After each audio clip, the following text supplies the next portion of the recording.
President of India అందరూ ఉంటారు, prime minister అందరూ ఉంటారు. కానీ అక్కడ సీట్ల అరేంజ్మెంట్లో గతంలో ఒక ఆనవాయితీ ఉండే, అపోజిషన్ లీడర్కు అదేవిధంగా రాజ్యసభలో ఉన్నటువంటి అపోజిషన్ లీడర్కు ఈక్వల్ మంత్రులతో సమానంగా మూడో వరుసలో కూర్చోబెట్టిండ్రు. ఏదే కానీ మొదటి వరుసలోనే ఉండాలి. ఎందుకంటే బాబాసాహెబ్ అంబేద్కర్ రాజ్యాంగంలో రాసిండు, ప్రభుత్వంలో ఉన్నవాడు అపోజిషన్లో ఉన్నవారికి ఈక్వల్ రైట్. అపోజిషన్ లీడర్ అయినటువంటి రాహుల్ గాంధీకి అవమానం చేస్తారు. అదేవిధంగా మల్లికార్జున్ ఖర్గే ఏది రాజ్యసభలో అపోజిషన్ లీడరు మూడో వరుసలో కూర్చోబెట్టడం ఏమిటి అని నేను అడుగుతున్నా. ఇది రాజ్యాంగం నడుస్తుందా లేకపోతే డిక్టేటర్ పరిపాలన జరుగుతుందా అని నేను అడుగుతున్నా. ఎందుకంటే అందరికీ అంబేద్కర్ రాసిన రాజ్యాంగంలో అందరికీ సమానంగా ప్రభుత్వంలో ఉన్నటువంటి వారు అపోజిషన్లో ఉన్నవారు వారికి సరి అయిన స్థానం ఇవ్వాలనేది వారి ఆలోచన. ఏది అంబేద్కర్ రాసిన ఆలోచన. ఇవాళ రాజ్యాంగంలో ఏదైతే సిబిఐ కానీ ఎలక్షన్ కమిషన్ కానీ అన్నీ కూడా ఏది జవాబు అడిగితే జవాబు చెప్పాలి. గతంలో ఓట్ చోరీ జరుగుతుందని ఎన్నిసార్లు చెప్పినా లెక్కలు చెప్పినా దానికి ఎవడు పట్టించుకోలే. అంటే వన్ సైడ్ అన్నిటి మీద ఆక్రమణ జరుగుతున్నది. ఆఖరుకు రిపబ్లిక్ డే రోజు కూడా అపోజిషన్ లీడర్ అయినటువంటి రాహుల్ గాంధీ గారికి రాజ్యసభలో అపోజిషన్ లీడర్గా ఉన్నటువంటి మల్లికార్జున్ ఖర్గే కూడా అవమానం చేయవడం ఎంతవరకు సమంజసమని అడుగుతున్నా. వీళ్ళు ప్రభుత్వాలు నడిపిస్తున్నారా లేకపోతే డిక్టేటర్ పరిపాలన చేస్తున్నట్టు కనిపిస్తుంది నరేంద్ర మోడీ గారి ఆలోచన. మొదలేమో పండిట్ జవహర్లాల్ నెహ్రూ అవమానం చేస్తాడు, ఆ తర్వాత అంబేద్కర్ను అవమానం చేస్తాడు, ఆఖరుకు జాతిపిత మహాత్మా గాంధీని కూడా అవమానం చేస్తాడు. దేశ స్వాతంత్రం తెచ్చింది ఎవరు? ఒక కట్టె లేక ఒక తుపాకీ లేక అహింస ద్వారా ఈనాడు దేశానికి స్వాతంత్రం చేస్తే ఆయన పేరును కూడా పెట్టినటువంటి ఏదైతే లా ఉన్నదో గతంలో మన్రేగా ప్రోగ్రాం చేసి 100 రోజుల కార్యక్రమం ఇస్తే దానికి కూడా ఇవాళ 25 రోజులు పెంచేసి ఆ పేరు కూడా మారుస్తారండి.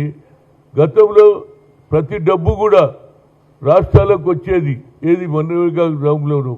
కూలి వాళ్లకు 4 నెలలు ఎండాకాలంలో పని ఉండదు, తినడానికి తిండి ఉండదు అని ఆలోచన చేసి ఆ రోజులలో యూపీఏ ప్రభుత్వం సోనియా గాంధీ అదేవిధంగా మన్మోహన్ సింగ్ ఇచ్చినటువంటి చట్టాన్ని కూడా మారుస్తున్నారు.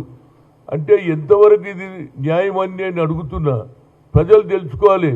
ఈ విధంగా అంబేద్కర్కి అవమానం, నెహ్రూ గారికి అవమానం, మహాత్మా గాంధీని కూడా అవమానం చేయడానికి వచ్చింది.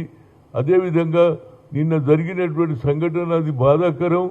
ఈ ఏమిటి ఇది రాజ్యాంగంగా నడుస్తుందా లేకుంటే ఇది ఏది హిట్లర్ పాలనలుగా కనిపిస్తుంది? ఇది నేనే రాజును, ఇక నా తర్వాత ఎవరు లేడనే ఆలోచన మంచిది కాదు. యాజ్ ఎ సీనియర్ లీడర్గా నేను 3 సార్లు రాజ్యసభలో ఉన్నా, నేను చూశాను ఈ కల్చరు. మేము అందరికీ కూడా అపోజిషన్ ప్రభుత్వంలో ఉన్న అపోజిషన్కు ఈక్వల్ రైట్స్ ఇచ్చినాం.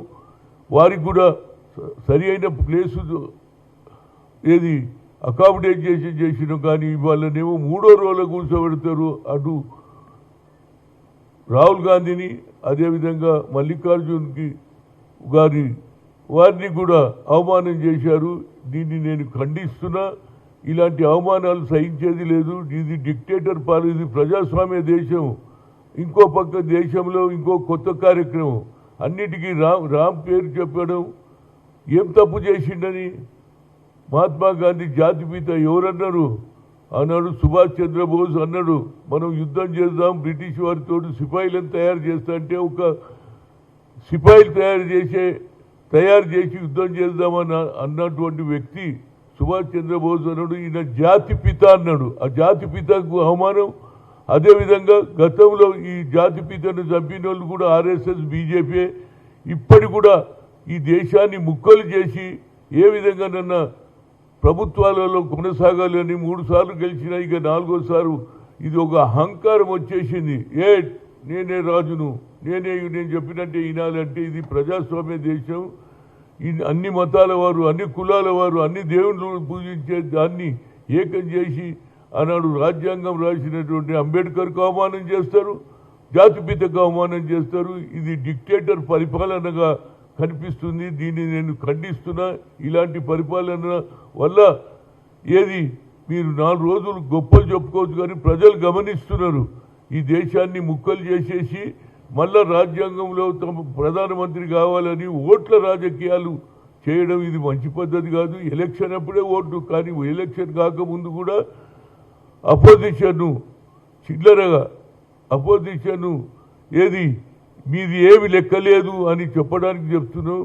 ఇది తప్పనిసరిగా ఇది డిక్టేటర్ పరిపాలనగా కనిపిస్తుందని ఒక సీనియర్ నాయకుడిగా నేను దీన్ని కండెమ్